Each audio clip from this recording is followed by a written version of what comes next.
agriculture, and with the effects that are unevenly distributed across the world.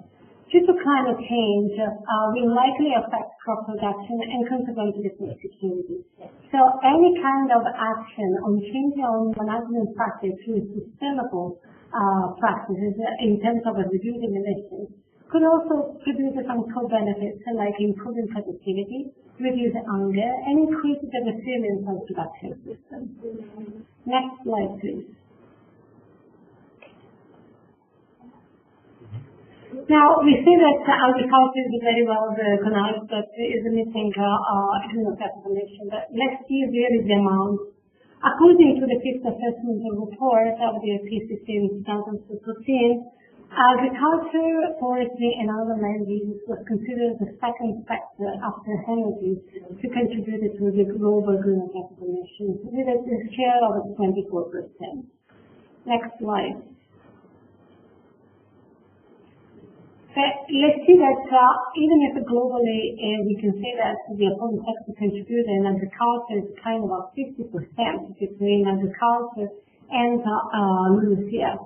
In reality, the emissions from agriculture by companies are very evenly distributed, with a larger percentage concentrated in Asia, followed by the Latin America, and then from Africa. Next. If we are looking inside the agricultural sector, globally, who are the largest emitters in agriculture? For sure, it's the livestock sector that contains more than 50% of the emissions, followed then by the synthetic fertilizer application of nitrogen to the soil and the managing of the rice cultivation. Next slide. Still, that is a quite different pattern if we look at the different continents. For example, the third main source after the livestock sector in Africa is considered to be the burning of the savanna. That is a nice big issue. In Asia, in reality, it is the rice cultivation that really is quite predominantly and the synthetic fertilizer. In Latin America, even the global partner, we're having mostly the livestock sector being affecting the emissions in the region. Next.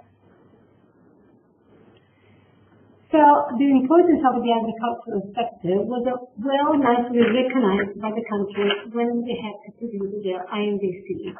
And in particular, we found that countries showing an overwhelming commitment to take action on climate change in the agricultural sector. Agricultural land use and land use changing policies are amongst the most frequently included factors in country mitigation contributions. When considered altogether, 89% of countries cover agriculture and/or LULUCF. Included then the country that mentioned bioenergy as a mitigation strategy, this percent increased to 92%. In total, we can say that 148 countries included agriculture in terms only of crop and livestock in their mitigation contribution. Next slide. Now, we see the main pattern of including agriculture, but when we are talking about policy measures in agriculture, mostly we are discussing crop management, grazing management, and livestock sector. Looking at the economic grouping, most of the policies and measures in agriculture are being put forward by developing countries. And then looking at the developing country itself, we see that crop management was mostly raised in Sub-Saharan Africa, where the main highest percentage for the grazing management and the livestock sector was in Southern Asia. Next slide. When we talk about crop management and livestock, what kind of policy measures we are talking about? 43 countries refer to crop management, mentioning nutrient management, for example, tillage residues management, rice management and rice cultivation, while very specific contributions also highlight plant management and water management. Grazing management was identified specifically from several countries, but out of the 69 countries mentioned livestock sector, In particular, highlight concrete measures was referring to the feed management, breeding management, and manure management. Let's say that several countries also refer to climate-smart agriculture and integrated systems such as agroforestry. So, as we say, climate-smart agriculture is what we are talking about when we discuss climate-smart agriculture. Next slide, please. Okay. Climate-smart agriculture is an approach for developing agricultural strategies to secure food security under climate change. The main objectives of the CSA are, first of all, increasing agricultural productivity and consequently also the income of farmers, adapt and build the resilience to climate change, and, where possible, try to reduce and remove greenhouse gas emissions. So far, FAO has produced several documentation on climate-smart agriculture, like, for example, the climate-smart agriculture source book. It will be very soon replaced by a climate-smart sourcebook that will be released by the end of the year. We also try to do some very specific country approach to try to identify the planning, implementing, and evaluating climate-smart agriculture in the farm. This was a kind of example, for example, in two states country studies, like Tanzania and Kenya. Next slide.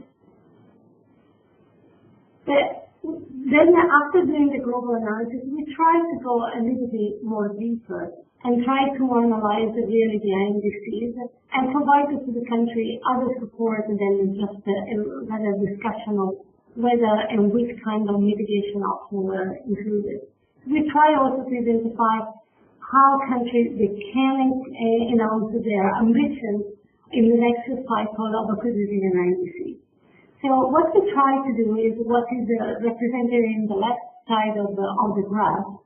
First of all, we try to identify for the regions which are the main hotspots in terms of the greenhouse gas emissions. That is mostly based from the National Communication National Greenhouse Gas Inventory and BUR produced by the countries, only 18 countries in East Africa. And we identify 3 hotspots for the agricultural sector and 3 for the rural sector. So we can realize that in the agricultural sector, the main hotspot is considered biomass burning. In terms of grassland, in reality we are talking about the burning of the savanna. And whether then we have the entire fermentation for the livestock sector and analysis for still agriculture. When we look at the rural sector, the main emissions become from a forest and remaining forest. That is an equivalent of describing the degradation of the forest. And from forest, land converted to other land. That is equivalent to describe the issues of the deforestation. And finally, we have several emissions on cropland. So on the right side of the slide, you will see a graph that describes the number of policies that they were promoted in the INDCs. And we can say that seven countries promoted the mitigation options related to crops, like, for example, optimizing fertilizer application, encouraging the application of organic management such as manure and crop residues. They try also to improve and change in crop management through conservation agriculture, no tillage, promote intermediate drainage in rice cultivation. On the livestock sector, mostly 4 countries included in there, we see some mitigation opportunities that the livestock sector offers in terms of livestock feeding, breeding, and other long-term management as well as manure management. Finally, 5 countries promoted the diversification of agricultural production systems through an expansion of an integrated system like, for example, agroforestry. For sure, we have then other policies that in some way can affect the full emissions of the countries. Like, for example, the energy from agriculture. 5 countries promoted liquid biofuel production that not necessarily is going to benefit or mitigate the proper agricultural sector, but for sure will have an effect on the energy sector.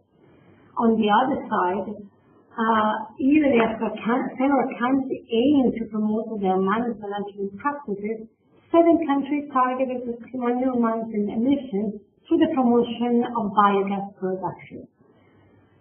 Next slide, please.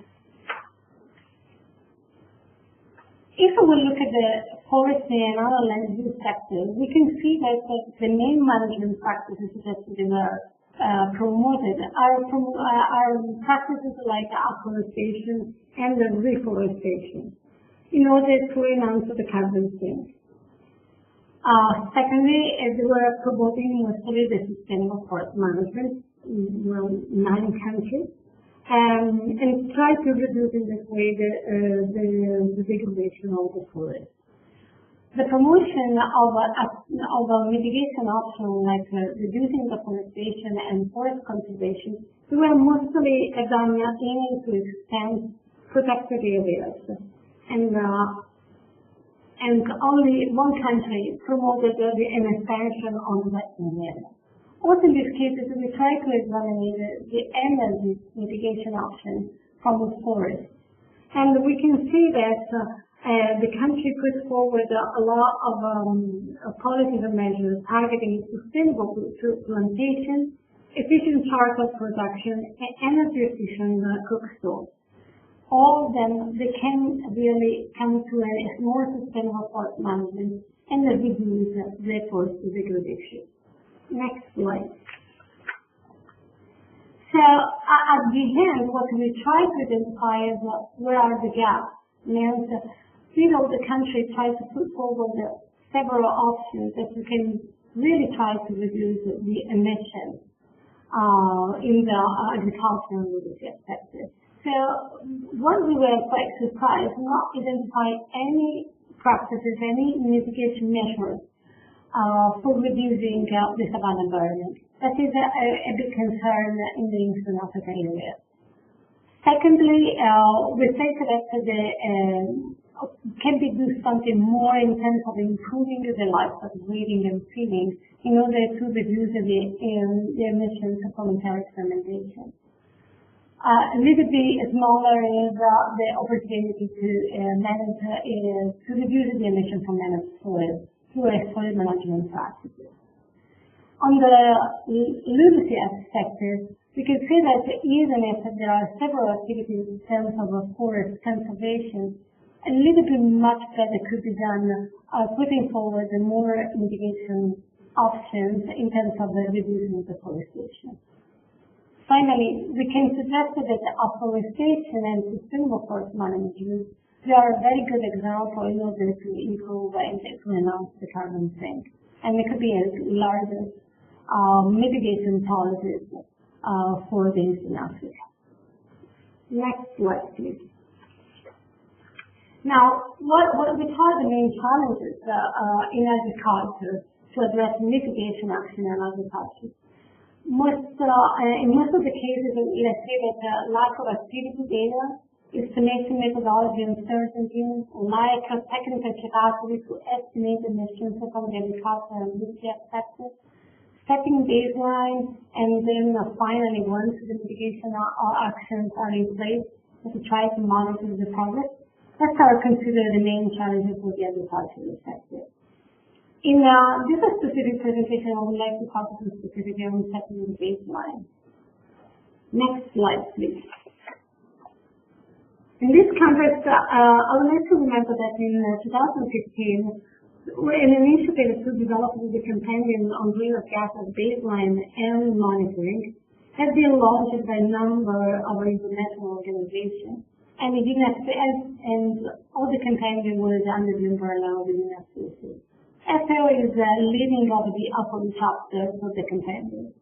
The purpose of the companion is to try to identify a resource map of approach, methodology, and tools already available to establish baseline for a wide range of mitigation actions, ranging from national, economy-wide emissions reduction targets to policy and individual mitigation projects, and monitor emission reduction that the implementation of these actions are going to deliver. The targets of the companion are mostly policymakers, and the NAMA designers and implementers. Specifically in the fund sector, we try to give guidance regarding general consideration when designing the fund baseline, selecting and implementing methodologies for baseline design, identify data sources for activity data and emission factors, try to select the most efficient and cost-effective monitoring system, and suggest different technologies for setting the baseline and the monitoring system. Next slide, please. Here you can find 12 of the main activities that are necessary in order to setting a baseline, starting from defining the purpose of the baseline until ensuring the baseline validity and correct as required. Next slide. I will try to point out some of these steps that we consider that they are the main important. Like, for example, what is the main, the first step is to try to define the purpose of the baseline. Mostly, the baseline is set for evaluating the effectiveness of policies and programs, analyzing the national emission projection, located as part of the national communication, biennial report, and biennial update report, identifying sectors and activities with a significant mitigation potential, and identify and quantify the likely scenarios, emission scenarios of specific activities to optimize them as a part of a results-based finance and emission trading. Next slide. The first step, once we define the mitigation action, is to try to identify how to associate our mitigation action with a specific duty emission source and strength, in order to be able afterwards to report the emissions and to monitor the emission associated with the specific mitigation action. Here there is a table that gives an example of a specific mitigation action and where are going to affect the specific emission source and sink. Like, for example, reducing deforestation, the main greenhouse gas emission sources is the biomass and the carbon stock, and there are some other effects, like it could be a likely effect on biomass burning and so forth. So we produce such a table for any kind of mitigation action that could be described in the agricultural energy sector. Next slide, please. Now, the important step of the setting of the baseline is for sure to try to determine the methodology for the baseline. Usually we recognize the three typologies of baseline. The constant baseline, where the activity data and the associated emission factor are constant, considered constant over time. The extrapolated baselines that are based on historical data in order to identify ongoing trends. And finally, we have the projected baselines that are usually based on an economic model, like say, for example, based on a full equilibrium or partial equilibrium model. Besides the typologies, we have also to consider two different approaches. We consider a bottom-up approach that consider the baseline as an aggregate data from a single activity. The bottom-up approach to follow the national greenhouse gas inventory structure and the kind of IPCC guidelines typologies for estimating the emissions. A top-down approach, in reality, on the other side, is the sector that is seen as a unit, and so the emission of this sector depends upon the dynamic of the sector itself. Next slide. So once we identify the typology of the setting of our baseline, it's also important, and we identify our mitigation action. It's also important to try to identify the parameters that are required for estimating the baseline and for subsequently try to monitor the progress of the mitigation action. That is, in this table we represent several resources in sync and try to identify based on the IPCC care approach which parameter has to be identified in order to estimate the emissions from this perspective. But Next slide.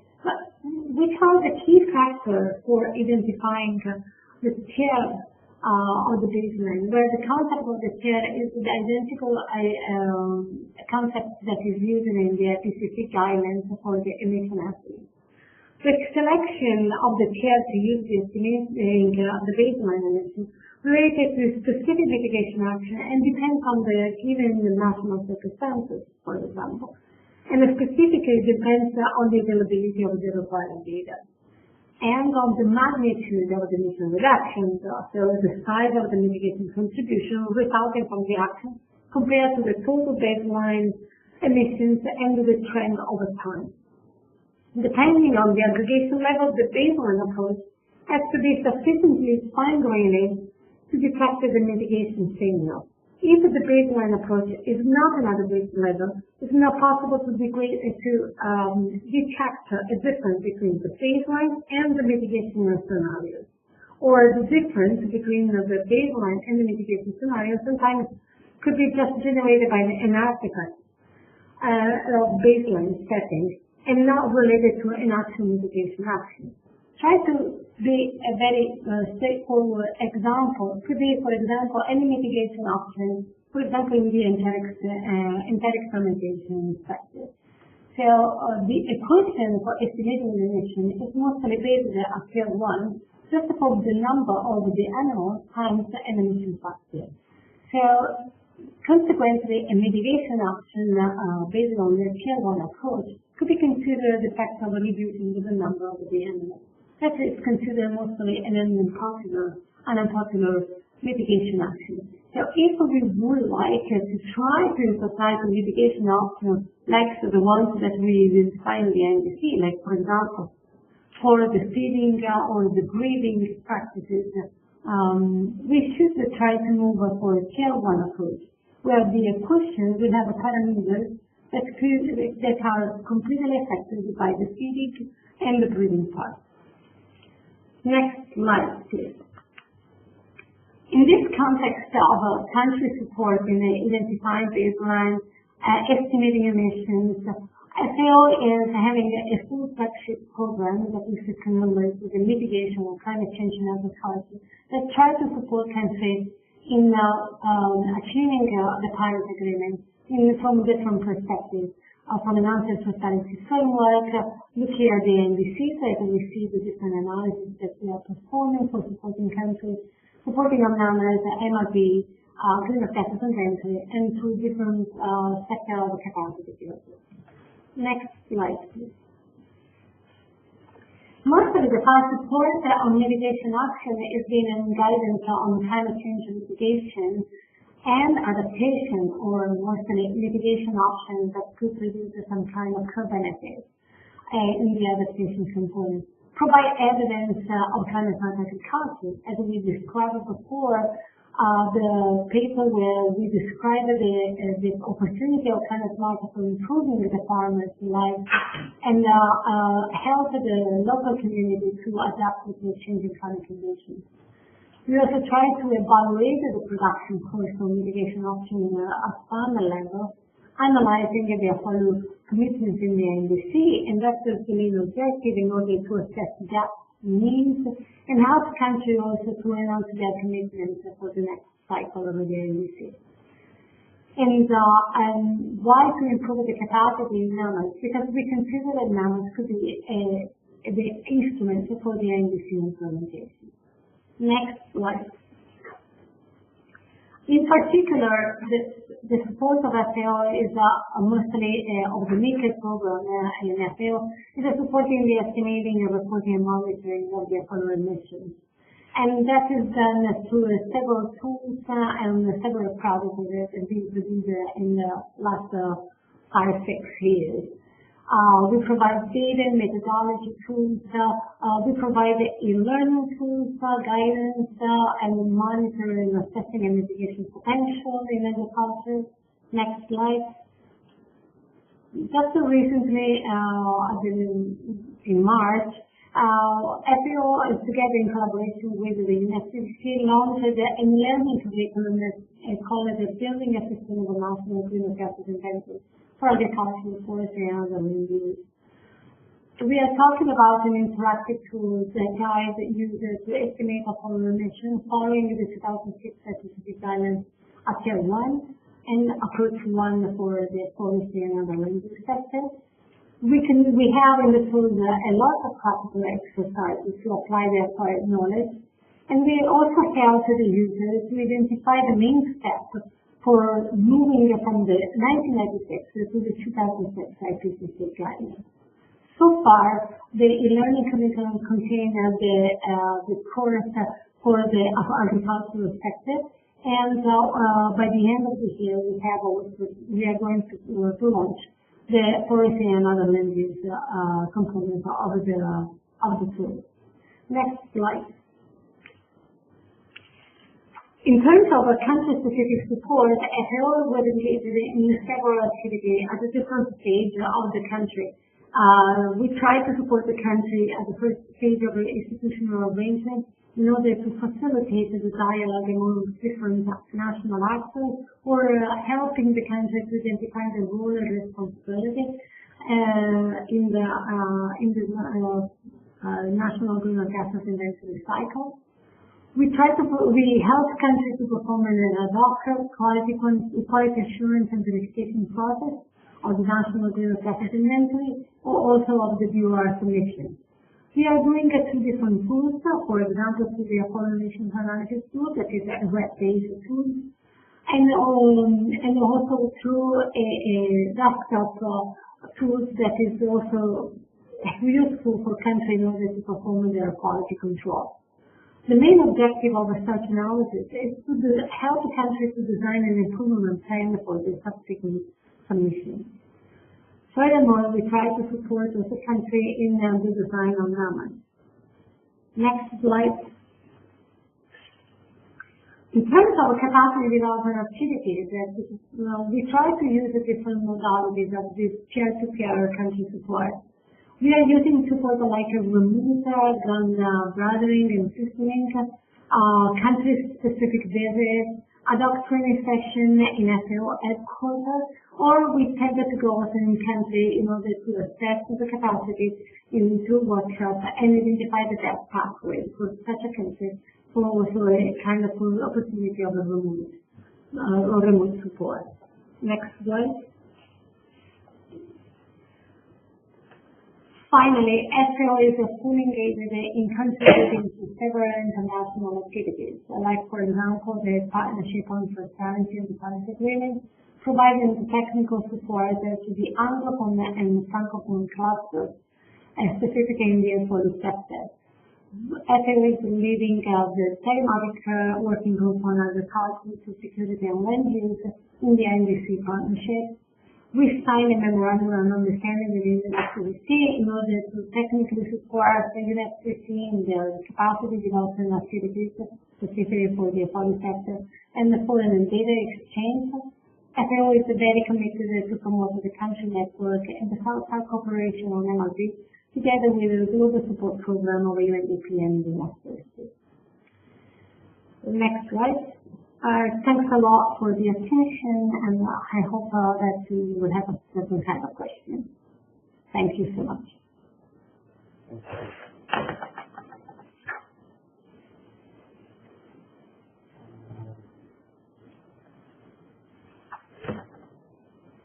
Thank you, Miresha, for your presentation, and hello to everyone. Mariana Castrix from Uruguay is speaking now. My presentation covers the reporting elements in the Biennial Update Reports and national communications from developing countries, and some information on NAMAs. Examples to show how different countries reported mitigation actions in the agriculture sector in their national communications and DURs are included as well. First, I would like to share some very brief information regarding the CGE, the consultative group of experts on national communications from developing countries. The objective of this group is to improve the process of and preparation of national communications and DURs through technical advice and support to developing countries. This group is the key technical support element under the Convention to assist developing country parties in meeting their reporting obligations. The CGE is composed of 24 members, 5 members from each of the 3 regions of developing countries, 6 members from developed countries, 1 member from each of the 3 international organizations with relevant experience in providing technical assistance to developing countries in preparation of national communications and DURs.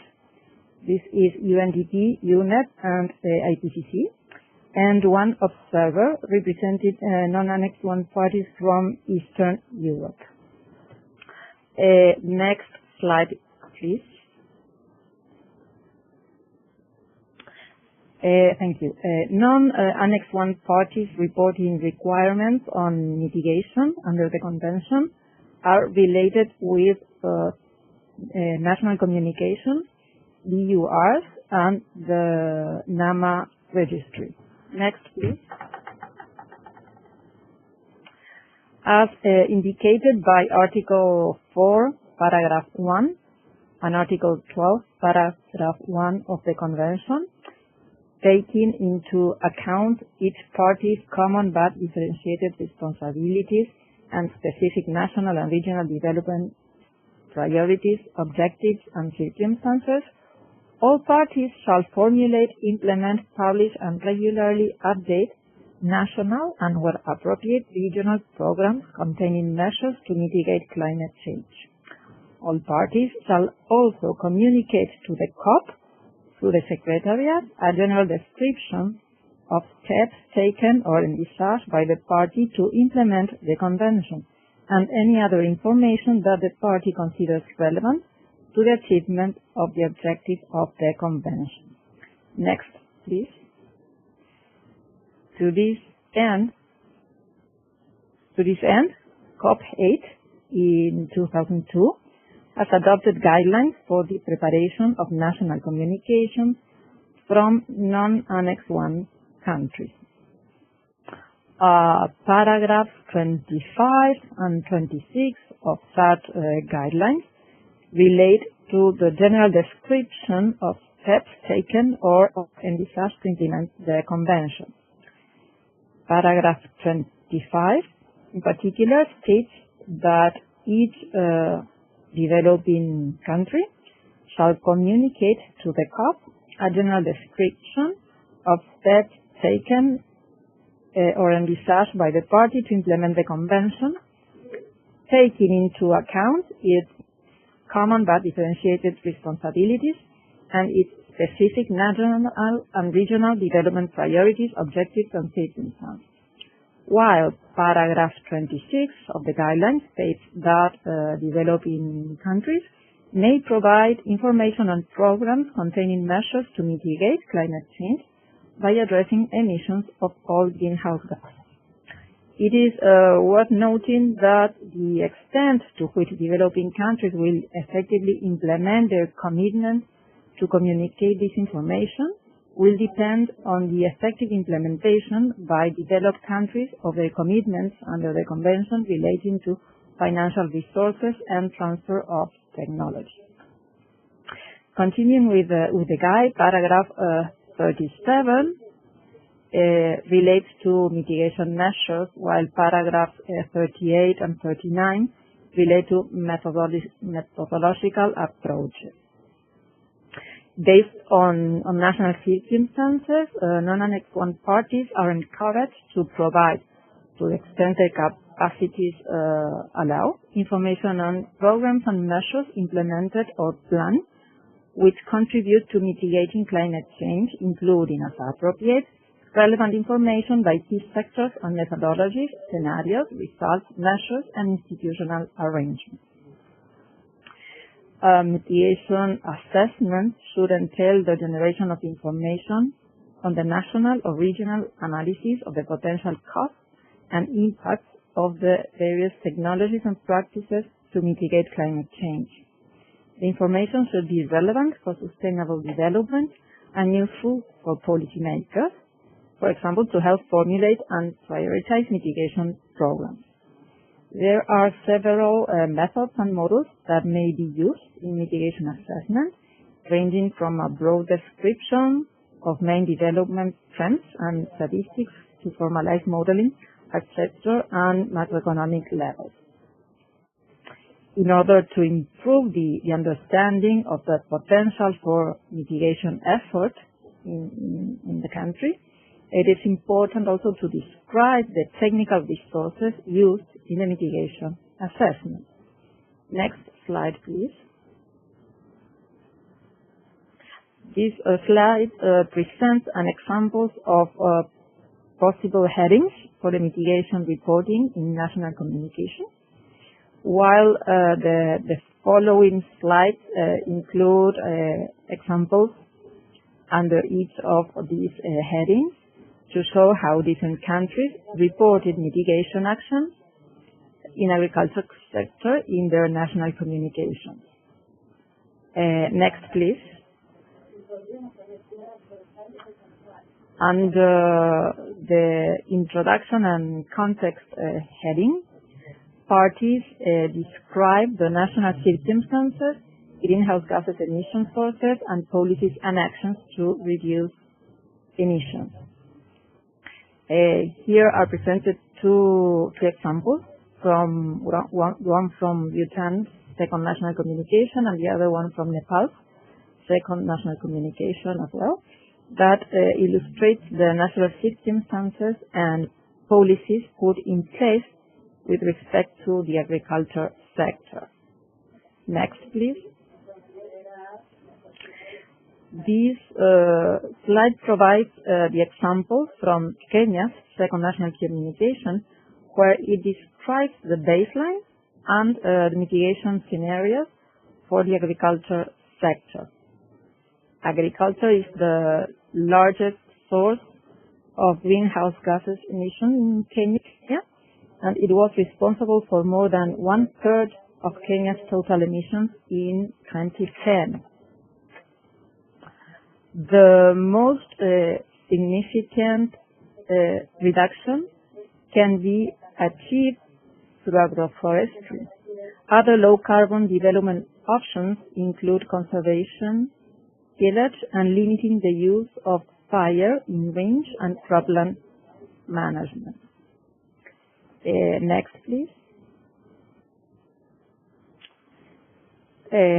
This slide is an excerpt from Kenya's second national communication as well, and it intends to show a summary of mitigation actions that have been planned.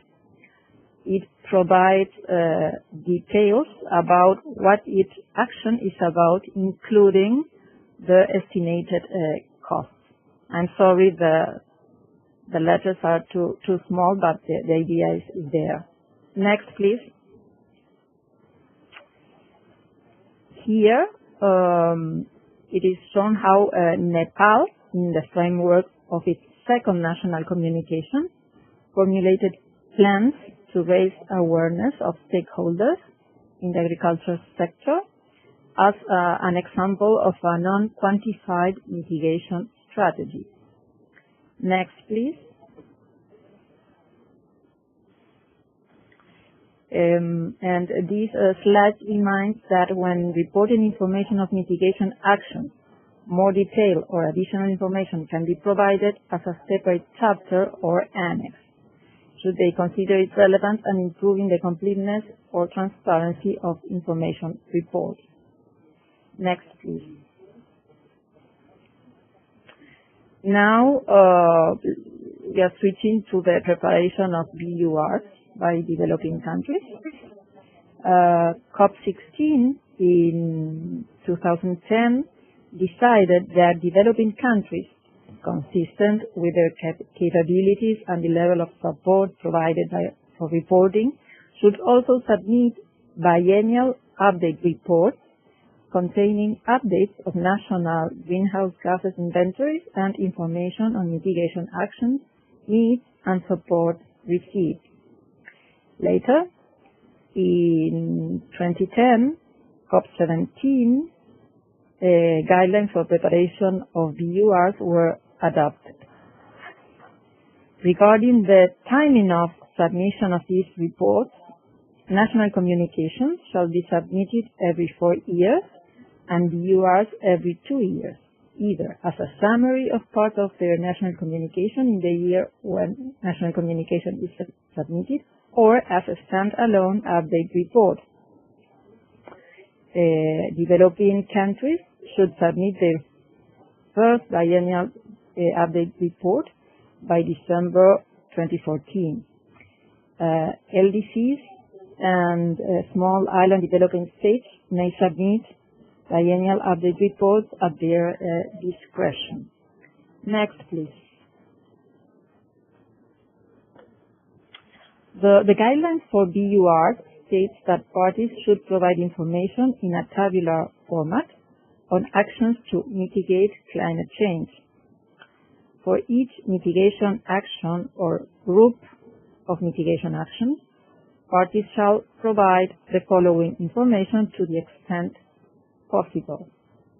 And there's the list of this information, the name and description of the action, information on methodologies and assumptions, objectives of the action and steps taken or envisaged to achieve that action, information on the progress of implementation of the mitigation actions and the underlying steps taken on envisaged, and the results achieved.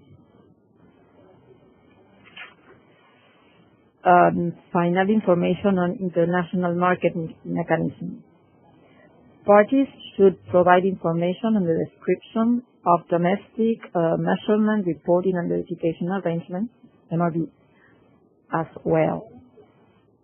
Next, please. This slide intends to show a summary of mitigation actions in the AFOLU sector in Namibia's second BUR. Next, please. While this slide shows detailed information on each mitigation action in the AFOLU sector, again in Namibia's second BUR. Next, please. Here is how Singapore reported 6 registered CDM projects in its third national communication. From these 6 registered projects, 2 are in the AFOLU sector. Next, please.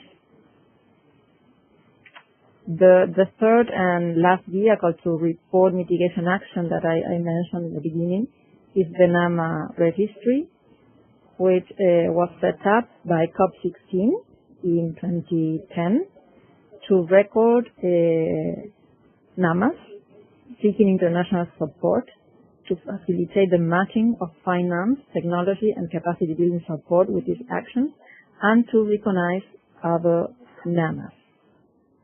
Next, please.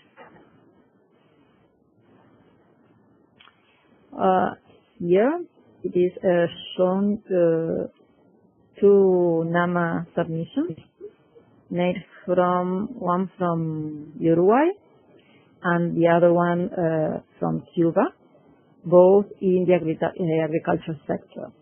Uruguay's NAMA is for recognition, while Cuba's one is seeking support for preparation. Countries can make use of the NAMA registry to bring attention to their mitigation actions. Next, please.